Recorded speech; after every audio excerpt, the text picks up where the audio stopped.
नमस्कार मेरे सभी दोस्तों को। दृष्टि एम्पायर एक बार फिर आपका हार्दिक अभिनंदन करता है और आशा करता हूं कि आप सब ठीक होंगे, स्वस्थ होंगे। तो आज हम देखेंगे फेडरेशन और यूनियन में अंतर। यूनियन और फेडरेशन दोनों का अर्थ संघ होता है। यूनियन का अर्थ हिंदी अर्थ अगर निकालोगे तो भी संघ होगा, और अगर फेडरेशन का हिंदी अर्थ निकालोगे तो भी संघ होगा। दोनों संघ है, लेकिन इनमें अंतर क्या है वो हम देखेंगे आज। तो यूनियन और फेडरेशन हम पढ़ेंगे, इसी के साथ हम कॉन्फेडरेशन भी पढ़ेंगे, क्योंकि इसी से मिलता जुलता एक शब्द है जो आगे हमारे काम आएगा। तो सबसे पहले आप हेडिंग डालिए यूनियन अर्थात संघ। तो इसकी परिभाषा लिखिए आप। केंद्र सरकार द्वारा अपनी सुविधा अनुसार अपने क्षेत्र को विभिन्न प्रांतों और राज्यों में बांट दिया जाए तो राज्यों के ऐसे संघ को यूनियन कहते हैं। अर्थात केंद्र सरकार द्वारा अपनी सुविधा अनुसार अपने क्षेत्र को विभिन्न प्रांतों या राज्यों में बांट दिया जाए तो राज्यों के ऐसे संघ को यूनियन कहते हैं। ये यूनियन की परिभाषा है। अर्थात अब आइए इसको जानते हैं कि क्या है ये। तो जैसे कि हम आगे पढ़ेंगे, भारत एक राज्यों का संघ है। भारत एक राज्यों का संघ है या संघ होगा। भारत एक राज्यों का संघ होगा। अब यहां पर हिंदी में तो संघ दिया गया है, तो संघ तो ये भी होता है, संघ ये भी होता है, लेकिन हम दोनों को पढ़ेंगे, दोनों में अंतर देखेंगे, दोनों में अंतर क्या है। तो सबसे पहले हम पढ़ रहे हैं यूनियन। तो भारत एक राज्यों का संघ होगा अर्थात यूनियन होगा। अर्थात हमारे देश के लिए संविधान में फेडरेशन की जगह यूनियन शब्द का प्रयोग किया गया है। दोस्तों, फेडरेशन की जगह यूनियन शब्द का प्रयोग किया गया है और भारत राज्यों का एक संघ है, ये हमने देखा। तो इसको भी आप नोट कर लीजिए। अगर हम एक और एग्जांपल ले तो कनाडा भी एक यूनियन है अर्थात संघ है। तो ये एक और फैक्ट लिख लीजिए आप उदाहरण के लिए, एग्जांपल के लिए, कि कनाडा भी एक यूनियन है, कनाडा एक संघ है। इसके बाद में भारत में राज्यों की, इसका अर्थ अगर हम देखें तो इसको समझे अगर हम, तो भारत में राज्यों की सीमित शक्ति होगी जबकि केंद्र के पास अत्यधिक शक्ति होगी। अर्थात केंद्र चाहे तो किसी राज्य का नाम परिवर्तन कर सकता है, या किसी एक राज्य को दो राज्यों में बांट सकता है, या किन्हीं दो राज्यों को एक राज्य में बांट सकता है। यह शक्ति केवल केंद्र के पास होगी, ये केंद्र के पास होगी, ना कि राज्यों के पास। राज्यों को ऐसी कोई शक्ति नहीं दी गई है। और यूनियन अगर कोई भी राज्य एक बार यूनियन में शामिल हो गया या शामिल कर दिया गया तो वो कोई सी भी कंडीशन में अलग नहीं हो सकता। अर्थात यूनियन टूटता नहीं है, यूनियन टूट नहीं सकता, यूनियन को तोड़ा नहीं जा सकता। जबकि फेडरेशन अर्थात संघ, ये भी हम अभी देखेंगे, लेकिन अभी आप यूनियन देखो। तो यूनियन अगर कोई भी राज्य एक बार इसमें शामिल हो गया तो वो वापस अलग नहीं हो सकता। यूनियन एक हमारे संविधान में दिया गया, फेडरेशन की जगह यूनियन शब्द का प्रयोग किया गया। इसके बाद में यूनियन से टूटकर राज्य अलग नहीं हो सकते, तो इसको भी आप लिख लीजिए कि यूनियन से टूटकर राज्य अलग नहीं हो सकते। इसके बाद में केंद्र सरकार के पास राज्यों के नाम, एक राज्य को तोड़कर दो राज्य बनाने की शक्ति तथा दो राज्यों को जोड़कर एक राज्य बनाने की शक्ति केंद्र के पास होती है। अर्थात राज्यों को स्वतंत्र नहीं छोड़ा गया। हमारे संविधान में राज्य स्वतंत्र नहीं है, राज्यों पर केंद्र का अधिकार होगा और केंद्र चाहेगा तभी किसी राज्य का नाम बदल सकता है, या किन्हीं दो राज्यों को एक कर सकता है, या एक राज्यों को दो भागों में बांट सकता है, दो राज्य बना सकता है। ये शक्ति केंद्र के पास है। अर्थात राज्यों की आंतरिक शक्ति का भी निर्धारण केंद्र ही करेगा। इसके बाद में केंद्र सरकार द्वारा बनाए गए कानून को राज्यों को मानना अनिवार्य होता है। अर्थात दोस्तों, यूनियन में एक और कंडीशन है कि केंद्र अगर कोई भी कानून, कोई भी नियम, कोई भी अधिनियम अगर बनाता है तो वो राज्यों को मानना होगा, प्रत्येक राज्य पर लागू होगा। अर्थात हमारे देश में 28 राज्य हैं, तो अगर केंद्र किसी किसी एक राज्य के लिए, सभी राज्यों के लिए अगर कोई कानून बनाता है तो वो सभी पर लागू होगा और सभी को मानना ही पड़ेगा।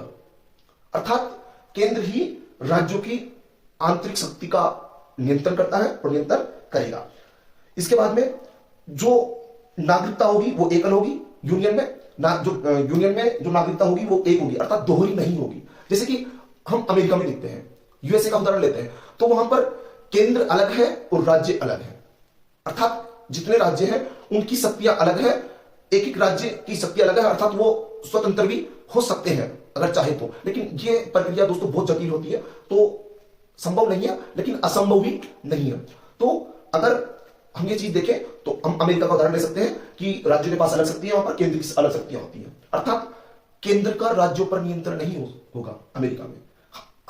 अलग अलग राज्यों का अलग अलग संविधान लिखा गया है और राष्ट्र, हमारे जो यूनियन है, जो हमारे देश में यूनियन को मान्यता दी गई है, फेडरेशन की जगह यूनियन शब्द का प्रयोग किया गया, इसमें एक राष्ट्र एक ध्वज होगा, अर्थात राष्ट्र का एक ही झंडा होगा और राष्ट्र का एक ही संविधान होगा। अमेरिका की तरह अलग अलग राज्यों का अलग अलग संविधान नहीं होगा।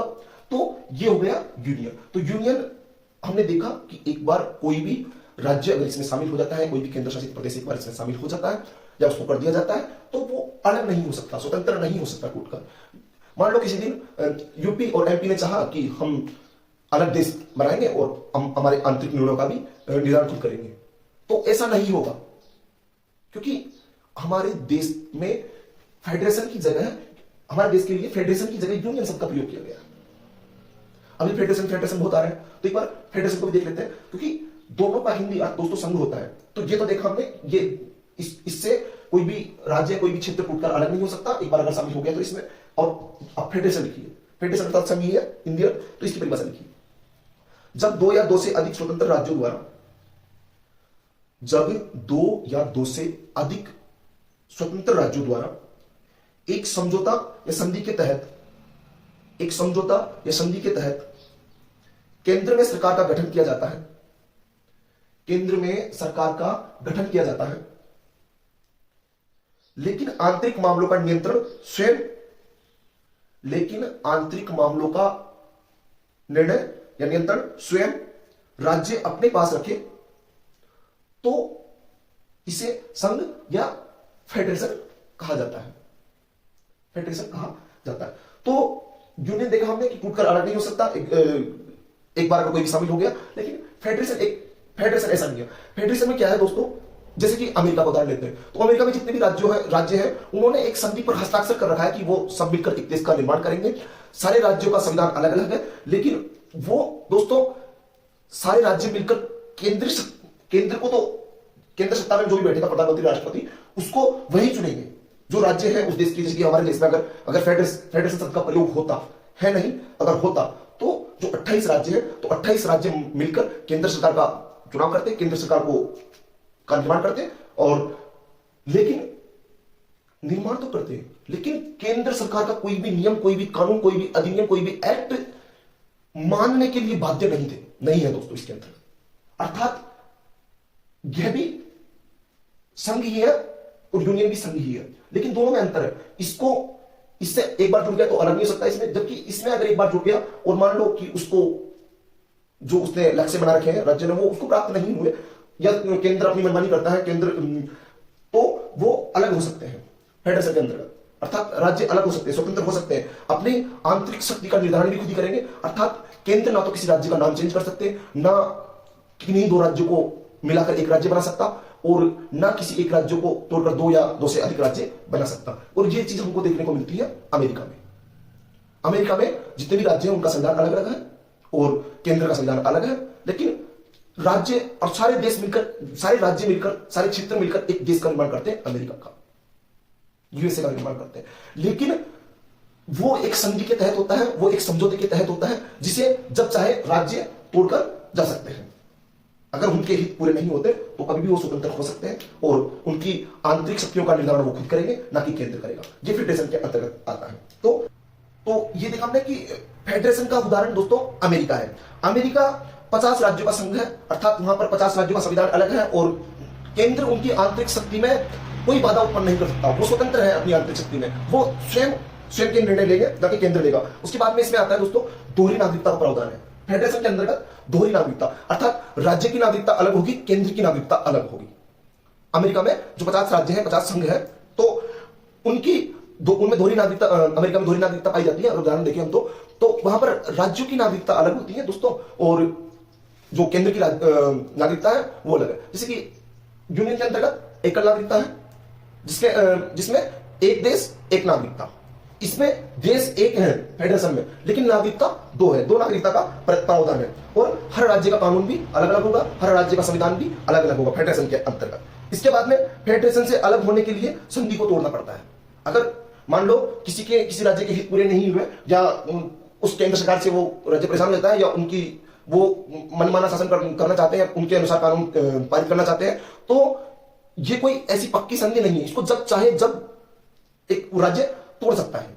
ये अमेरिका के अंतर्गत पाया जाता है। केंद्र सरकार राज्यों के नाम एक राज्य को तोड़कर दो राज्य नहीं बना सकती, ये भी हमने देखा। जबकि इसके अंतर्गत एक राज्य को तोड़कर दो राज्य बना सकती है, दो राज्य को जोड़कर एक राज्य बना सकती है, लेकिन इसके अंतर्गत ऐसा कुछ भी नहीं है। इसके अंतर्गत पूरा उल्टा है, दोनों संघ है। इसी वजह से जो हमारा संविधान है, भारत का संविधान है, इसमें दोस्तों फेडरेशन की जगह यूनियन शब्द का प्रयोग किया गया है। अर्थात एक बार अगर कोई भी राज्य, कोई भी क्षेत्र जुड़ गया तो वापस अलग नहीं हो सकता। जबकि फेडरेशन के अंतर्गत एक संधि, एक समझौता होता है, जिसे जब चाहे राज्य तोड़कर अलग हो सकता है। ये देखे हमने फेडरेशन और यूनियन में अंतर। इसके बाद में दोस्तों इसी से मिलता जुलता एक शब्द आता है कॉन्फेडरेशन, अर्थात परिसंघ। तो ये परिसंघ क्या होता है, इसको भी देख लेते हैं। इसकी परिभाषा लिख लीजिए आप। जब दो या दो से अधिक स्वतंत्र देशों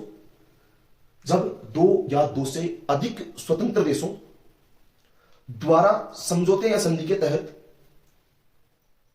जब दो या दो से अधिक स्वतंत्र देशों द्वारा समझौते या संधि के तहत विश्व के अन्य देशों के सामने एक देश के रूप में, विश्व के अन्य देशों के सामने एक देश के रूप में खुद को प्रस्तुत करे, तो परिसंघ कहलाता है। तो परिसंघ कहलाता है। तो इसके अंतर्गत क्या बात है, कॉन्फेडरेशन के अंतर्गत अर्थात परिसंघ क्या होता है। परिसंघ में दोस्तों ये पुराने टाइम में चलता था ज्यादातर, लेकिन अगर अभी भी हम इसका उदाहरण देखें तो जो इसका उदाहरण है वो है यूरोपीय यूनियन। अर्थात यूरोप के सारे देश एक यूनियन, एक समझौते के तहत वो बंधे हुए, उन्होंने समझौता कर रखा है कि सारे देश एक ही नाम से जाने जाएंगे, वो है यूरोपीय यूनियन। विश्व के अन्य देशों के सामने, जबकि वो देश अलग अलग है, लेकिन विश्व के अन्य देशों के सामने स्वयं को एक प्रस्तुत करेंगे, यूरोपीय यूनियन। इसका उदाहरण है यूरोपीय यूनियन। परिसंघ में शामिल देश आसानी से अपने आप को अलग कर सकते हैं, कोई पाबंदी नहीं है इसमें। जबकि इस यूनियन के अंतर्गत तो नामुमकिन है अलग होना, मुमकिन होने का मतलब अलग होने का प्रावधान है ही नहीं यूनियन के अंदर। फेडरेशन के अंतर्गत अलग तो हो सकता है, लेकिन इसकी भी एक बहुत कठिन, बहुत जटिल प्रक्रिया है, तो इसमें भी अलग नहीं हो सकता, लेकिन अलग हो सकता है। वो एक संधि, एक समझौते के तहत होता है, लेकिन इसमें ना कोई संधि होती है, ना कोई समझौता होता है। जब चाहे क्या नाम है, एक देश दूसरे देश से अलग हो सकता है, एक राज्य दूसरे राज्य से अलग हो सकता है। ये राजा महाराजाओं के टाइम पे ज्यादा चलता था, पुराने टाइम पे ज्यादा चलता था, क्योंकि राजा आते थे, कोई भी दूसरा राजा आके अधिकार कर लेता था तो उसको अलग स्वतंत्र राज्य घोषित कर देते थे उस टाइम पे, ठीक है। इसके बाद में परिसंघ में शामिल देश आसानी से अपने आप को अलग कर सकते हैं। परिसंघ एक अस्थायी संघ कहलाता है। ये तो स्थायी है, ये अस्थायी है। अर्थात संघ, यूनियन स्थायी है, कॉन्फेडरेशन अस्थायी है, जबकि ये बीच की अवस्था है। तो ये देखा हमने यूनियन फेडरेशन में अंतर की, क्योंकि बहुत सारे बच्चे हैं ना कंफ्यूज हो जाते हैं कि दोनों का अर्थ संघ ही होता है, लेकिन संघ होता है, लेकिन अर्थ दोनों का अलग अलग होता है। दोनों संघ का अर्थ अलग अलग होता है। इसीलिए जो हमारे भारतीय संविधान है उसमें फेडरेशन की जगह दोस्तों यूनियन शब्द का प्रयोग किया गया है। तो ये हमने देखा कि यूनियन और फेडरेशन में अंतर, साथ ही हमने कॉन्फेडरेशन को भी देखा। आज के लिए बस यही, आज की क्लास में यही समाप्त करता हूं, और वीडियो को ज्यादा से ज्यादा शेयर कर दीजिए, और जो भी बच्चे नए हैं वो चैनल को सब्सक्राइब कर लीजिए। ऐसे ही अब अनेक वीडियो में बनाऊंगा, छोटे छोटे वीडियो, जिसमें आप छोटी छोटी जानकारी ले सकते हैं। अगला वीडियो मैं जो है संविधान के अनुच्छेद है उनको लेकर आऊंगा। ठीक है, चलता हूं, नमस्ते।